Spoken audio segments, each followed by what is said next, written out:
રાજકોટ મધ્યસ્થ જેલ ખાતે એક બંદીવાન ભાઈઓ માટે એક સ્પોર્ટ્સનો ઇવેન્ટ આયોજન કરવામાં આવેલું છે અને જેમાં લગભગ 550 જેટલા બંદીવાન ભાઈઓ એમાં ભાગ લીધેલા 5 જેટલા ખેલકૂદ રમત અહીંયા કરવામાં આવેલી હતી સ્પર્ધા અને એમાં જે ઉત્તીર્ણ થયેલ છે એ લોકોને અમને ઇનામ આપવામાં આવેલું છે. બે ઉદ્ઘાટન પણ કરવામાં આવ્યું છે.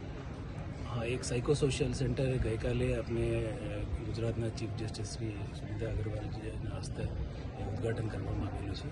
એનો મુખ્ય હેતુ એ છે કે જે બંદીવાન ભાઈઓ એ જેલ પર આવે છે એ લોકોને માનસિક રીતે કોઈ અવરોધ નહીં થાય, એ લોકોને માનસિક રીતે કોઈ પીડાતા હોય તો એ લોકોને સારી રીતે એક ફેસિલિટી મળે, એ લોકોને સાયકો સોશિયલ એનાલિસિસ થાય અને એ લોકોને એક સારી રીતે સારવાર થાય અને એક પોઝિટિવ થિંકિંગ તરફ લઈ જવા માટે એ એક પ્રયાસ છે.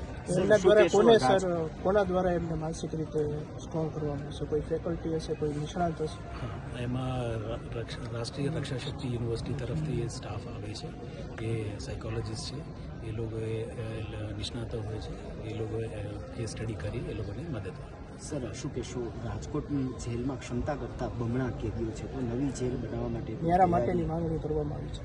માંગણી પણ કરવામાં આવી છે. રાજકોટ મધ્યસ્થ જેલ જે રીતે આપ જોવો છો કે એક જૂની જેલ છે, એમાં કાર્યક્ષમતા કરતાં પણ વધારે કૈદીઓ અહીંયા રહે છે.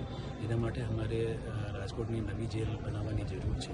એના માટે અમે જગા માંગણી કરી છે અને એ ટૂંક સમયમાં અમને મળી જશે તો એને એક નવા જેલ એમને અત્યાધુનિક જેલ બનાવવામાં આવશે. સર, રાજ્યમાં કુલ કેટલી નવી જેલો બનાવવા માટે તૈયારી કરવામાં આવી છે કે જમીનની માંગણી કરવામાં આવી છે?